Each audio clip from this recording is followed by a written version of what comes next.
menguatkan hafalan. Menguatkan hafalan. Kadang kita ini disuruh orang tua, itu kono bawang sewu, ini sewu, sampai depan warung lupa semua. Ya kan, pesenannya orang tua sudah lupa. Kenapa? Karena otak kita lemah. Ya, karena otak kita lemah, terus terang. Kenapa? Banyak faktor. Otak kita menjadi lemah itu banyak faktor. Faktor yang pertama adalah sering berbuat maksiat. Sering berbuat maksiat. Kenapa saya ngomong faktor utama bagi otak dan akal kita yang lemah ini adalah berbuat maksiat? Pernah suatu saat Imam Syafi'i radhiyallahu ta'ala anhu, ya, Imam Syafi'i ini padahal beliau, ya, dengarkan, padahal beliau itu kalau buka kitab kan dibaca dari sini kemudian sini, ya kan? Itu yang sebelah kiri ditutup, baru menghafal yang sebelah kanan. Kenapa seperti itu? Karena takut yang kiri ini keduluan terlihat, kemudian beliau menghafal. Saking cepatnya hafalan beliau, melihat saja sudah hafal. Nah, itu tadi saking takutnya yang kiri ditutup, baru melihat yang kanan, supaya yang kanan terhafalkan terlebih dahulu. Enggak yang keduluan yang kiri. Itu Imam Syafi'i. Dengan sehebat itu Imam Syafi'i, beliau masih bertanya kepada gurunya Imam Waqi'. Imam Waqi' ini seorang ulama besar, termasuk salah satu muhadditsin. Beliau tanya sama Imam Waqi', bukan tanya, mengeluh terhadap kurangnya akal beliau. Padahal seperti itu Imam Syafi'i, tapi beliau mengeluh kepada gurunya karena hafalannya ini lemah. Syakautu ila Waqi'in su'a hifdzi. Saya mengeluh kepada Imam Waqi' tentang jeleknya hafalanku. Fasyakautu ila Waqi'in su'a hifdzi fa arsyadani ila tarkil ma'asi. Imam Waqi' tadi ngasih resep kepadaku. Apa? Kalau kamu pengen hafalanmu kuat, kamu hilangkan maksiat. Kamu tinggalkan maksiat. Ya. Fa innal ilma nurun. Syakautu ila Waqi'in su'a hifdzi fa arsyadani ila tarkil ma'asi. Wa fa innal ilma nurun wa nurullahi la yu'tahu 'asi. Karena sesungguhnya ilmu ini adalah cahaya yang diberikan oleh Allah Subhanahu wa ta'ala. Ya, cahaya, ilmu ini semua cahaya dari Allah Subhanahu wa ta'ala. Kata Imam Waqi', ilmu ini adalah cahaya. Cahaya ini nggak bisa masuk ke hati seseorang kalau seseorang tersebut banyak maksiat kepada Allah Subhanahu wa ta'ala. Resepnya ini toh, kalau pengen otak kita cerdas, jangan sering-sering maksiat kepada Allah. Ya, jangan sering melihat dengan pandangan yang haram, jangan sering berpikir dengan pikiran-pikiran yang haram, kotor pikiran keras, pikiran dan lain sebagainya, pikiran maksiat kepada Allah, jangan sampai. Kenapa? Karena ini semua mengurangi kekuatan daya untuk menghafal. Ya, otak kita semakin lemah. Sambil juga kita imbangi dengan apa? Kita imbangi dengan doa. Doa supaya otak kita ini semakin keras atau semakin tajam. Ya, semakin tajam. Ini doanya. Doa litakwiyatil hafidhah. Doa supaya hafalan kita ini kuat. Ya, doa supaya otak kita ini semakin tajam. Ketika menghafal gampang menghafal. Ketika diperlukan langsung keluar. Kan ada orang ngafal cepet, ya, ngafal cepet. Tapi pas mau dikeluarkan nggak hafal. Ya, misal sampai baca hafalan surat Yasin misalnya. Ya, hafalan surat Yasin cepet hafalan. Kenapa? Karena sudah sering terulang-ulang. Ya, hafal cepet. Ayo coba suruh baca surat Yasin mulai awal sampai akhir, lupa. Nah, kadang ada orang seperti itu, menghafalnya kuat, tapi ketika diperlukan tidak ada. Ketika diperlukan dia lemah. Nah, bisa jadi seperti itu. Makanya waktu itu Habib Salim Asyatiri, tahu ya Habib Salim Asyatiri, itu beliau ketika pembangunan Ka'bah, beliau pada saat itu beliau belajar di Mekah sama abahnya Abu Said Muhammad Alwi Al-Maliki. Ya, sama abahnya beliau, Habib Alwi Al-Maliki. Itu waktu itu Habib Salim berguru di Mekah sama Habib Alwi Al-Maliki. Setelah di situ ketepaan ada pembangunan Ka'bah. Beliau masuk Ka'bah. Ya, ketika itu murid-murid Sayyid Alawi ini diberi penghormatan untuk dapat masuk Ka'bah. Karena pas waktu itu Ka'bah dibuka lagi dibuka. Dapat penghormatan seperti itu. Beliau Habib Alwi Al-Maliki beserta murid-muridnya. Masuklah Ka'bah. Habib Salim cuma satu doanya. Apa? Beliau baca surat Yasin 40 kali dengan niat apa? Supaya hafalnya ini, otaknya ini semakin cerdas, gampang menghafal, dan ketika diperlukan hafalannya tersebut keluar. Itu tak permintaan dia. Gampang menghafal dan ketika diperlukan langsung keluar. Kadang kita disuruh hafal, ayo hafalkan doa masuk doa masuk kamar mandi, doa masuk masjid. Tidak hafal ya kan? Tidak bisa menghafal atau mungkin tidak mau menghafal juga. Ayo doa masuk rumah, apa doanya? Tidak dihafalkan. Kadang kita disuruh belajar juga seperti itu, lupa. Karena memang otak kita ini lemah. Ya, otak kita lemah. Nah, ini ada doanya supaya otak kita ini semakin kuat. Apa? Allahumma ja'al nafsi mutmainnatan tu'minu bi liqa'ika wa taqna'u bi 'afwika wa tardha bi qada'ika. Salah 3 kali. Sobahan wa masaan, pagi dan sore. Pagi 3 kali, sore 3 kali. Apa doanya? Allahumma ja'al nafsi mutmainnah. Ya Allah, jadikan hatiku ini mutmainnah, hati yang tenang. Tu'minu bi liqa'ika, yang beriman terhadap kematian. Ya, hati tersebut beriman terhadap kematian. Wa taqna'u bi 'afwika, dan merasa qanaah terhadap semua apa yang engkau beri. Ya, hati itu tadi minta supaya jadi hati yang tenang. Hati yang percaya, beriman terhadap yang namanya kematian. Kemudian hati yang apa? Hati yang dia itu merasa qanaah, merasa cukup dengan pemberian-pemberian Allah Subhanahu wa taala. Wa tardha bi qada'ika, dan hati yang ridho terhadap qada', terhadap takdir-takdir Allah Subhanahu wa taala. Ini permintaan supaya jadi hati yang tenang. Ya, kemudian hatinya itu tadi beriman terhadap kematian dan merasa cukup dengan pemberian-pemberian Allah Subhanahu wa taala, qanaah. Ya, kemudian yang ketiga merasa ridho terhadap takdir-takdir Allah Subhanahu wa taala. Ini tadi doanya, dibaca 3 kali setiap pagi dan setiap sore.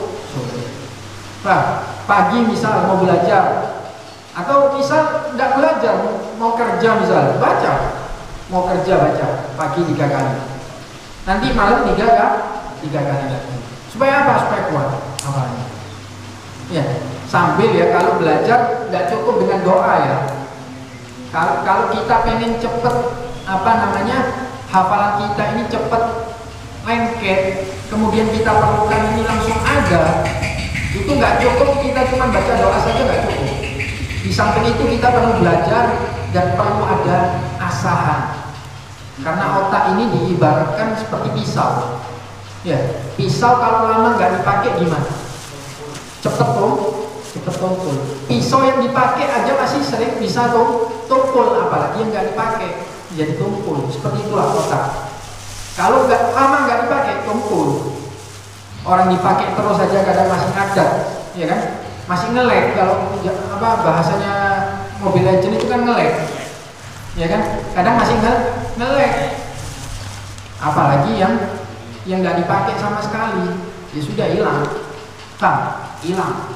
Padahal ulama-ulama zaman dulu ini ya, kalau menghafal, makanya kita ini harus bangga. Ulama-ulama Islam ini mengalahkan semua ulama-ulama Kristen, Yahudi dan lain sebagainya. Kalau dibanding dengan ulama Islam, cendekiawan Yahudi, cendekiawan Kristen, cendekiawan lain itu nggak ada apa-apanya dengan ulama Islam. Jajal Robert Einstein mau diadu dengan satu ulama Islam, ya tidak ada apa-apanya sama sekali. Nah, itu salah satu contoh Imam Syafi'i seperti itu. Mau hafal, yang kiri ditutup, yang kanan dibaca dulu. Kalau kiri tidak ditutup, kalau kedahuluan melihat kemudian menghafal, bahaya. Akhirnya yang kiri dulu berhafal, yang kanan belum. Nggak pas. Seperti itu, sampai seperti itu. Paham ya? Dulu pernah juga ada, baru-baru ini, belum lama ini, bukan zaman Imam Syafi'i, bukan. Baru-baru ini mungkin 100 tahun kurang. Paham? Ada satu habib, dia ini hafalannya sangat hebat. Ya, hafalannya sangat hebat.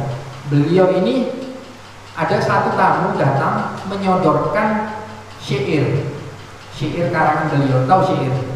Kalau bahasa Indonesia puisi itu, ya kan? Ada satu tamu ini pengen menyodorkan karangan syair itu tadi ke habibnya ini tadi. Setelah itu belum dikasih tahu sama habibnya ini, sama tamunya ini, masih disimpan. Tiba-tiba tamunya ini kebelet ke kamar mandi. Dipersilakan ke kamar mandi. Tertinggallah kertas itu tadi, akhirnya dibuka sama habib. Sebentar toh 50 bait, ya 50 apa? 50 bait, ya kan? 50 bait itu, datang orangnya ditaruh lagi. Orang tadi ini pengen mengutarakan syairnya ini tadi untuk habib, ternyata habibnya sudah hafal. Cuma dilihat toh sekali sebentar taruh. Nah, ini bukan orang lama, orang-orang baru-baru aja. Paham ya? Orang-orang baru. Paham? Sampai saya kasih tahu, ini Habib Umar bin Hafid, ya pengarang kitab ini, itu menghafalkan Al-Quran cuma 4 bulan. Cuma 4 bulan saja. Itu hafal bukan hafal tok ya, hafal di luar kepala sudah 4 bulan. Paham? Kenapa? Karena otaknya terasah, karena otaknya tajam. Nah, ketajaman otak ini tergantung kita. Bagaimana? Kita kalau sering maksiat, maka otak kita jadi tumpul. Mau nggak mau? Kalau kita jarang maksiat, insya Allah otak kita ini semakin tajam, semakin tajam. Paham ya? Jadi sering-sering diasah. Otak itu sering-sering diasah. Karena ketajaman otak ini bukan hanya manfaatnya untuk akhirat saja ya. Manfaatnya untuk dunia pun banyak manfaatnya. Bukan hanya untuk akhirat, menghafal ilmu akhirat saja, enggak. Untuk ilmu dunia pun diperlukan yang namanya ketajaman otak. Nah, ini tadi doanya. Ya, kita baca terus sambil kita ini kalau belajar dihafalkan ya, atau enggak ngafalkan surat-surat Al-Qur'an juz amma sambil baca doa ini terus. Ana pernah diijazahi oleh Habib Musal Kadim. Ya, Habib Musal Kadim As-Segaf, muridnya Habib Umar ini, beliau pernah mengijazahkan dengan kami, ada sekelompok murid. Itu beliau mengijazahi, dan ijazah ini dari Al-Habib Ali Al-Habsyi, Shahibul Maulid. Beliau itu mengatakan kalau orang pengen hafalannya kuat, atau dia sedang nyantri atau sedang menghafal Al-Quran, kalau pengen hafalannya kuat, itu ketika sholat witir habis isya, ketika sholat witir rakaat pertama, kalau mau sampean mau sholat 3 rakaat kan, rakaat pertama baca Sabbihisma Rabbikal A'la, rakaat kedua baca Qul Ya Ayyuhal Kafirun, ya. Kemudian rakaat ketiga baca Qul Huwallahu Ahad, Qul A'udzu Birabbil Falaq, Qul A'udzu Birabbin Nas. Kalau mau 3 rakaat.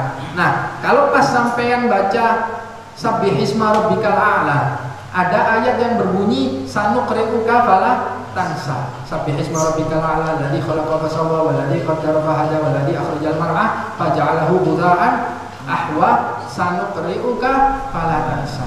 Nah, ketika baca surat itu diulangi sanuqri'uka fala tansanya 7 kali. Sanuqri'uka fala tansa, sanuqri'uka fala tansa, sanuqri'uka fala tansa, sanuqri'uka fala tansa 7 kali. Kemudian setelah 7 kali dilanjutkan ayatnya sampai habis. Nah, barang siapa yang sering muadhabah atau sering kontinu baca amalan ini, insya Allah otaknya semakin kuat, semakin tajam. Banyak sebetulnya kalau pengen resep untuk ketajaman otak ini sangat banyak. Di antaranya lagi ketika kita malam Jumat itu kita sholat taqwiyatul hifdz, sholat supaya otak kita ini semakin tajam. Paham? Bacanya surat apa? Jangan kaget tapi, ya kan? Baca surat rakaat pertama baca Yasin, ya kan? Aduh. Rakaat pertama baca Yasin, rakaat kedua baca Sajdah, rakaat ketiga baca Waqiah, rakaat keempat baca Tabarok. Paham? 4 rakaat dibaca itu. Dengan niat apa? Dengan niat taqwiyatul hifdz supaya semakin kuat hafalannya tadi, semakin tajam otaknya. Paham? Kemudian ada amalan lagi. Kalau sampai mau tidur, baca ayat ini. Inna fi khalqis samawati wal ardi wa ikhtilafil laili wan nahari wal fulki allati tajri bil bahri bima yanfa'un nasa. Ada di surat Al-Baqarah. Itu dibaca 3 kali. Ini sudah pernah ana utarakan ini. Ini sudah pernah ana utarakan di rumahnya Habib Mahdi. Paham? Lupa kan? Lupa. Ya kan? Ini baca ayat ini 3 kali sebelum tidur. Kemudian setelah tidur baca ayat yang di surat Al-Imran. Ya, inna fi khalqis samawati wal ardi wa ikhtilafil laili wan nahari la ayatin li ulil albab. Itu 3 kali juga. Bangun tidur baca yang di Al-Baqarah, sebelum tidur baca yang di Al-Baqarah, bangun tidur baca yang di Al-Imran. Ini apa? Untuk kuat menghafalnya. Paham ya? Banyak loh manfaatnya orang banyak hafal ini, banyak. Ya, enggak hanya cuma di kitab saja, enggak. Di kehidupan dunia pun kita diperlukan yang namanya kuat hafalan itu. Kecerdasan, ya. Kecerdasan ini diperlukan. Jangan kayak apa namanya? Orang yang nggak punya kecerdasan nanti disamakan kayak keledai. Ya, kayak keledai. Kalau di apa namanya? Di kitab-kitab itu orang yang bodoh itu disamakan seperti keledai. Ya, disamakan seperti keledai. Cuman bisa ngangok sana, ya kan? Nggak bisa apa-apa, nggak punya otak. Jangan sampai seperti itu kita.